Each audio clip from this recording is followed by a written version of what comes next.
Hey, it's Captain Roger. Let's go for a walk. Well, today actually we're just sitting. I got my second COVID shot and I've had some minor side effects sidelining me today, which really fits in with what we're going to talk about, which is when Moses got brought in to retire. See, the book of Deuteronomy is the fifth book in the Bible. It's the final book of what's called the Pentateuch in the Christian scriptures. And it's the end of the Torah in the Jewish scriptures. And according to tradition, it's made up of three long speeches that Moses made just before his death. And in them, he encouraged the people to continue to walk with God, or to put it like he does, to love the Lord your God with all your heart and all your soul and all your strength. This was what Moses sees as the key to Israel's future success and the golden ticket to a life of blessing.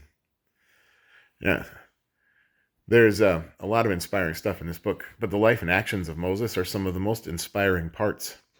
Remember, he was 80 years old before God called him to lead this unruly bunch. And first, Moses had to learn to walk with God, and then he needed to help the Israelites figure out their walk. But he was fighting against their stubbornness and disobedience and grumbling the whole time, and he got to do this for 40 years. All of which is pretty inspirational, but that's not my favorite part of Deuteronomy. I don't know if it's a lifetime of leadership roles or just a perverse sense of humor, but the parts I like the best are a handful of short comments Moses makes about the fact he wouldn't be entering the promised land. He keeps blaming the Israelites.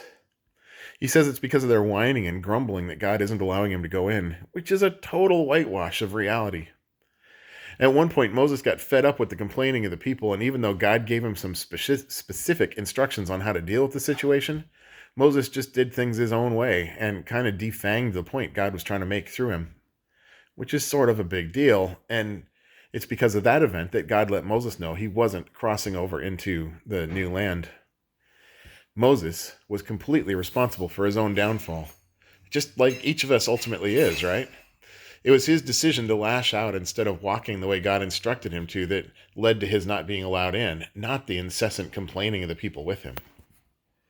Now, somehow to me, Moses always seems so much larger than life. He's kind of this towering presence who's too much to get a handle on. But in this book, in his 3 or 4 cranky little outbursts, he somehow becomes human for me. This is the kind of tantrum I catch myself occasionally having too, and it's always regrettable and it can be costly. Moses is just like me, or I suppose I'm like him, which means the amazing walk that he had with God, I could have that too. I could claim the same victories and I could learn from him how to avoid making the same mistakes, and my walk with God can be every bit as great as the walk that Moses had with him. And that sounds good to me, even if no one writes a book of scripture about me in the end. Grace and peace to you all. I need to take a nap. I'll see you tomorrow.